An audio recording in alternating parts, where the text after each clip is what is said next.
Hello दोस्तों, Radhe Radhe. Welcome back to my new vlog. कैसे हो आप सब? उम्मीद करती हूँ कि आप सब अच्छे होंगे। मैं भी बहुत अच्छी हूँ। और जो सुबह मेरे किचन का काम था वो सारा मैंने निपटा दिया। अभी मैं इधर धो रही हूँ कपड़े, तो हाथ से भी धो रही हूँ कपड़े, क्योंकि अब डेली डेली तो मैं मशीन नहीं लगा रही, हफ्ते में एक ही दिन लगा रही हूँ अभी। तो जो डेली के मतलब कपड़े हैं वो मैं हाथ से धो ले रही हूँ, क्योंकि इससे क्या है ना, आदत ना बिगड़े और मुझे आलस ना आए। तो अभी इतने कपड़े तो मैं धो ही सकती हूँ हाथ में, और वह कोशिश भी रहेगी कि मेरी आदत ना बिगड़े, मैं आलसी ना बनूँ। क्योंकि जब मैंने उस दिन धुले थे ना तो मुझे मज़ा बहुत आया था, तो अभी लग रहा था अरे यार मशीन लगा लो। मैं कहा नहीं तान्या, हाथ से कपड़े धोते रहेंगे ताकि थोड़ी एक्टिविटी भी होती रहेगी बॉडी की, और दूसरी चीज़ आदत नहीं बिगड़नी चाहिए। बाद में ड्रायर कर लूँगी, क्योंकि जैसे मोटे कपड़े हैं ना वो सूखते नहीं हैं, तो बस उनको मैं सीधा ड्रायर कर रही हूँ। तो ड्रायर करने से ये हो जाएगा कि छत पे ले जाऊँगी तो सूख जाएगा। बस ड्रायर कर रही हूँ, बाकी हाथ से मैंने कपड़े धो लिए। चलिए, मेरे कपड़े इधर धुल गए। अब इधर मैं कर रही हूँ अपनी रूम को सेट। तो इधर सोफ़ा वगैरह है वो सब मैंने अच्छे से झाड़ लूँगी, और टॉवल वगैरह जैसे बिखरी हुई होती है उनको मैं समेटती हूँ, हैंगर में टांगती हूँ। तो वही सब है। और मैं बहन को बोल रही कि तुम अनाया को लेके छत पे चले जाओ, तो फटाफट मैं काम अपने घर के जो भी है निपटा लूँ, क्योंकि काम मतलब इतना ज़्यादा टाइम हो जाता है ना, 9:30 तो ऐसे ही बज जाता है। करके काम समेटते समेटते मुझे 11:30 पौने 12 हो जाता है, कितना भी जल्दी आप समेटो। और ये आटा वाला जो मेरा ड्रम था वो हो गया खाली, तो अभी किचन में मैंने नहीं धुलाई की। मैं एक बाथरूम में धो के तो साइड में करके रख दूँगी, सूख जाएगा। फिर शाम को जब नया आटा लेकर आऊँगी ना, उसको मतलब धुलना भर दूँगी, तब तक ये सूख भी जाएगा। और अभी सर्दी का टाइम है ना, तो जल्दी सूखता नहीं। इसको मुझे रात में ही धोना था, बट एकदम से मेरे दिमाग से ही उतर गया। तो मैंने कहा लो पहले इसको धो लेते, वरना फिर काम के चक्कर में फिर इसको मैं भूल जाऊँगी। फिर जब शाम को आटा भरना होगा ना, तो फिर मुझे दिक्कत हो जाएगी। तो ये देखिए, इसको भी धो लिया है। अब उसके बाद इधर मैं बाथरूम की सफाई कर रही हूँ, क्योंकि क्या होता है ना, बाथरूम सबसे ज़्यादा यूज़ होता है इस टाइम पे सबके नहाने का। फिर उसके बाद मुझे बहुत अजीब सा ही लग रहा था। और सुबह तो आपको पता है कितनी भद्दड़ होती है, कितना टाइम ही नहीं क्या बाथरूम वगैरह साफ़ कर पाओ। तो जब सब सारा काम मतलब बाथरूम का ख़त्म हो जाए, तब समझ लो कि बस अब बाथरूम को अच्छे से साफ़ करना। और इस तरह की झाड़ू हमेशा आप अपने बाथरूम में रखिए, झाड़ू और वाइपर। इससे ये होगा कि आप झाड़ू से अच्छे से साफ़ कर लोगे। और ये देखो चूहिया बहुत परेशान करके रखी, इतना परेशान करके रखा है चूहे ने, कुछ कहने को नहीं। तो ये वाला रेक भी मेरा बहुत गंदा कर दिया था। सिर्फ 3 दिन हुआ है मैंने इसको साफ़ नहीं किया, उसमें इतनी गंदगी मचा रखी है चूहियों ने। इसको निकाला, पहले अच्छे से साफ़ किया, फिर जो इसके पेपर थे वो चेंज किए, और सारे डिब्बे पोंछ पोंछ के मैंने अब इधर लगा दे। बहुत ध्यान देना पड़ता है कि ये आप अगर इसको चूक गए ध्यान देने में तो इतनी गंदगी कर देंगे, कुछ कहने को नहीं। सोच रही हूँ अब इसमें भी मैं सामान रखना छोड़ूँ, एक छोटी सी एक अलमारी टाइप की होती वो ले लूँ, वहीं रखूँ। बिल्कुल मेरा मन नहीं मानता। और नीचे का एरिया भी आपको दिखाती हूँ, इतना गंदा करके रखा हुआ है। एक तो नीचे का जो रेक है ना वो मेरा खुलता नहीं है, तो उसमें झाड़ू लगाना बहुत मुश्किल होता है। तो ये सेकंड वाला है, इसको भी मैंने कहा निकाला। इसमें जो मैं बर्तन वगैरह रखती हूँ, जैसे भगोने हो गए और अचार वगैरह हो गया तेल वेल के, उसको भी देखिए मैंने अच्छे से साफ़ कर दिया। अब इधर साइड में करके रख रही हूँ। तो ये सारे काम मैंने कहा ये भी निपटाने हैं। ये डेली के जो मेरे काम मतलब ये काम किचन के ना रह जा रहे थे। बस आप 1 या 2 दिन आप मत करो तो बस। तो मैंने पहले ही सेट करके रखा था माइंड में कि सबसे पहले आज मुझे अपनी किचन की ही ये वाला एरिया साफ़ करना है। 2 दिन से ज़्यादा हो गया, और ये देखिए कितना सारा कचरा निकला है। जब नीचे साफ़ किया, आज किचन की भी अच्छे से मुझे रगड़ रगड़ के धुलाई करूँगी। और मेरे पैरों की उंगलियां तो इतनी सूजी हुई हैं कि कुछ कहने को नहीं। मतलब पैर अगर रख रही हूँ ना नीचे तो बहुत दर्द हो रही है, पूरी सूज गई है। ये देखिए कितना कचरा निकला है। इस किचन के नीचे से काउंटर था, उसको मैंने साफ़ किया बहुत। अब इधर मैंने कहा धुलाई कर दी। पहले तो गर्म पानी किया, वो पूरे में डाला, फिर सर्फ डाल के अच्छे से मैंने रगड़ रगड़ के ब्रश से साफ़ किया। तो वो वाला वीडियो शायद नहीं बना, रगड़ने वाला ऑन करना मैं कैमरा भूल गई थी।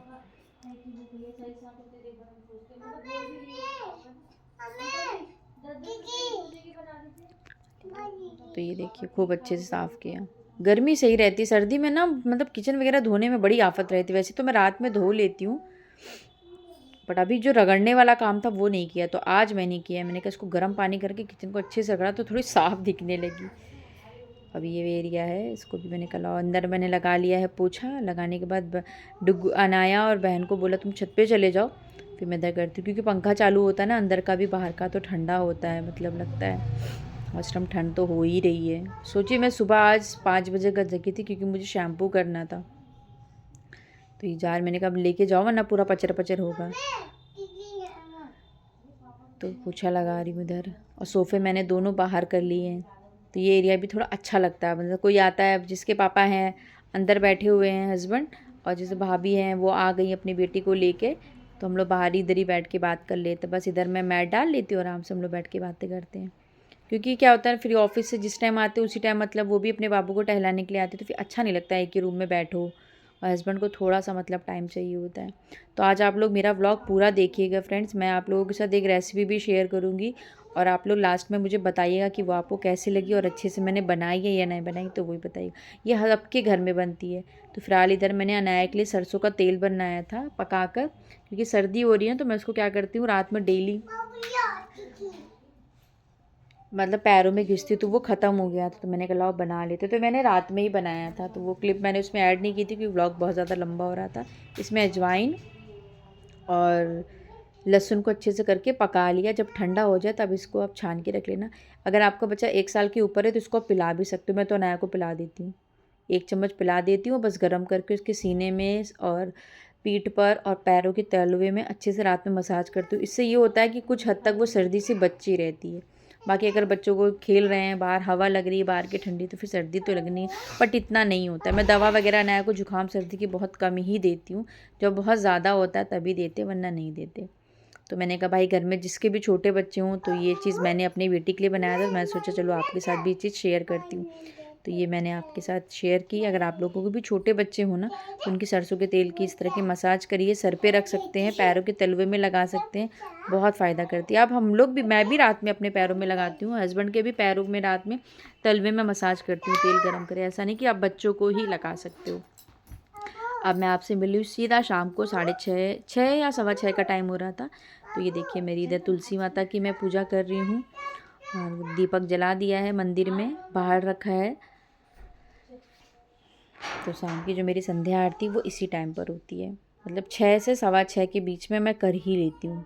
चालीसा लगाती हूँ, सुबह भी माता का चालीसा पढ़ मतलब सुनती हूँ, शाम को भी अपना लगा दिया है। इधर मेरी पूजा हो रही है, पहले तुलसी में, फिर दरवाजे पर।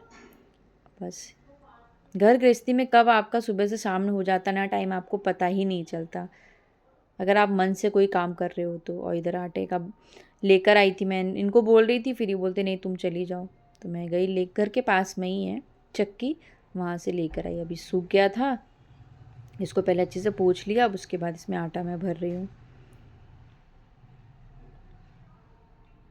तो आप लोग मुझे ज़रूर बताइएगा कि आप लोगों का दिन इस समय कैसे बीत रहा है। मेरा तो पता ही नहीं चलता कब सुबह से शाम हो जाती है। अगर दोपहर में 1 से 1.5 घंटा आप रेस्ट ना करो ना, तो पूरा दिन समझ लो आपका काम काम का ही है। बस वही 1-1.5 घंटे का जो रेस्ट मिलता है सो मिलता है, वो भी जिस दिन अनाया सो गई तो सो गई। तो चलिए जी चलते हैं अपनी रेसिपी की तरफ। तो ये रेसिपी है मेरी, अलसी होती है ना, उसके लड्डू मैं बना रही हूँ। मैं क्या, बहन बना रही है, हम दोनों मिल के ही बना रहे। तो उधर मैं कुछ काम कर रही थी, हाँ ड्राई फ्रूट्स वगैरह मैं काट रही थी, तो इधर ये ना सब भूनने में लगी हुई है। तो अलसी को पहले आप नॉर्मल ऐसे भून लीजिएगा बिना घी के, उसके बाद मैं बहन मखाने भूंजेगी, फिर अलसी जब ठंडा हो जाए तब उसको मिक्सर में पीस लीजिएगा। डायरेक्ट आप इसको घी में मत भूंजिएगा, पहले से नॉर्मल भूनते हैं, हल्का सा भूनना है, बहुत ज़्यादा नहीं। चट चट की आवाज़ आने लगे समझ लो आपके लड्डू बन गए, मतलब लड्डू कह रहे, अलसी बन गई। और इसमें घी बहुत लगता है। अभी ये मखाने को पहले मैंने बहन ने फ्राई किया, फिर ये गोंद है, क्योंकि इसमें गोंद तो पड़ता है सर्दी में, गोंद, अलसी और सौंठ वगैरह बहुत फ़ायदा करता है, खाना भी चाहिए।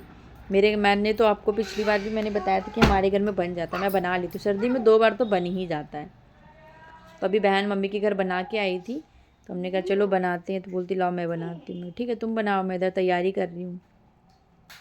तो ये सारे ड्राई फ्रूट्स है, काजू है, बादाम है, पम्पकिन सीड्स है, सनफ्लावर सीड्स है, ये मेरे पास रखे हुए थे थोड़े थोड़े, तो वो भी मैंने डाल दिया। और मैं कोई भी चीज़ मतलब मैंने अंदाजे से ही सब डाला है, किसी चीज़ का मैं मेज़रमेंट आपको नहीं बता सकती। ड्राई फ्रूट्स वगैरह तो आप अपनी पसंद से, ड्राई फ्रूट्स, घी, इसमें आप अपनी पसंद से जितना मन चाहे उतना डाल लो, क्योंकि सबसे ज़्यादा खेल इसमें घी का ही होता है। अभी अलसी मैंने पीस दी थी, तो बहन इधर उसको घी में अब भून रही है। बस इसको भी 3 से 4 मिनट घी में ही भूनते, ज़्यादा मत भूनिएगा, वरना क्या होगा ना, वो मतलब करछाने लगेगा। और थोड़ा सा ये इसमें आटा ऐड कर रही है, अलसी की मात्रा में इसमें ज़्यादा है और आटे की कम है। आटा टोटल ऑप्शनल है, अगर आपको डालना है तो आप डालो, वरना सिर्फ आप अलसी का बना लो। तो मैंने थोड़ा सा इसमें मतलब ये मेरे ख्याल से 2 कटोरी के लमसम आटा होगा। और जो गोंद है ना उसको मतलब बहुत से लोग मिक्सर कर लेते हैं, मैं मिक्सर नहीं कर रही हूँ। मैं मतलब इससे इस अच्छे से दबा दबा के फोड़ लूँगी। मिक्सर करने से क्या हो ना पूरा वो पाउडर हो जाएगा, तो मुझे पाउडर नहीं पसंद है, थोड़ा सा मुंह में लगना चाहिए गोंद। तो इस तरह देखिए आप दबाएंगे ना तो घी में, क्योंकि फ्राई है तो बहुत, अब सबको अच्छे से एक साथ आप इकट्ठा कर लो। ड्राई फ्रूट्स को तो आपने देखा था मैं पहले ही कर लिया था। अब इधर हम बनाएंगे चाशनी, और ये मेरी बड़ी बड़ी कढ़ाई है। तो मैं आपको मतलब बता रही हूँ कि इतने में मेरा 1 किलो गुड़ पूरा लग गया था। ये देसी गुड़ है, इसको फोड़ लेना। अब इसमें थोड़ा सा पानी डालना, आधा ग्लास के लमसम, क्योंकि गुड़ भी पानी छोड़ता है। और इसमें कोई भी चाशनी वगैरह की ज़रूरत नहीं होती, बस आपको इस चीज़ का ध्यान रखना कि गुड़ पक जाए बस, बहुत ज़्यादा गाढ़ा मत करिएगा। ये देखिए मैंने आधा एक गिलास में पानी डाला है, इसको अच्छे से पका लिया है। और ये सब लोग बना सकते हैं बिना किसी झंझट के।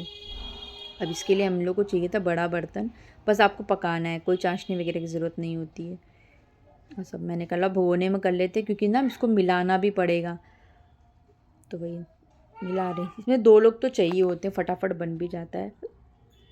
तो आप लोग मुझे कमेंट बॉक्स में ज़रूर बताना लिखकर कि आप लोग के घर में इसके लड्डू बने या नहीं बने। और नहीं बने तो अभी तो सर्दी हो रही है, बना लीजिए, बहुत फ़ायदा करता है, पैरों के लिए बहुत है। जिसके घुटनों में दर्द होता है आप इसमें मेथी भी डाल सकते हो, और काली मिर्च मैंने इसमें डाला था, सोंठ का पाउडर डाला था, और गुड़ में ही मैंने बहन को बोला था हल्दी डाल देना, तो उसने हल्दी भी डाल दी थी। सोंठ ये है, और थोड़ा सा और डाला था, तो शायद वो वाला मतलब क्लिप इसमें नहीं ऐड हुई है। और जितने ड्राई फ्रूट सब अच्छे से मिला लो। इसमें घी और गोंद इन दोनों का ही सबसे ज़्यादा मतलब रोल होता है इस लड्डू में। ये देखिए डाला है दोबारा से सोंठ। आपकी घुटनों में दर्द हो रहा है, कमर में दर्द हो रहा है, और काफ़ी अच्छा है, ताकत भी है। आप मतलब एक लड्डू खा लो और खाने के बाद उसमें दूध पी लो, शरीर में गर्माहट भी रहती है और ताकत भी मिलती है। क्योंकि गर्मी में ये सब चीज़ें आप नहीं खा सकते हो, सर्दी में है आप ये सब चीज़ें खा सकते हो। तो मैं इसको हाथों से मिला रही थी, सारे ड्राई फ्रूट्स और आटा सब कुछ अच्छे से सब मिल जाएगा ना, तब इसमें हम अपना गुड़ ऐड करेंगे। और बहुत गर्म था, मेरे तो हाथ पूरे लाल हो गए। मैं बहन को वही बोल रही थी बहुत ज़्यादा गर्म लग रहा है। और हमारा ये भगोना ना थोड़ा छोटा भी पड़ गया था। मैंने इसको बोला धीरे धीरे करके डालना, मेरे मतलब हाथ पे मत चुवा देना, वरना गर्म चाशनी है मैं जल जाऊंगी। क्योंकि मैं जब भी इस तरह की कोई चीज़ बनाती हूँ ना, बिना जले तो मेरा काम कभी होता ही नहीं है।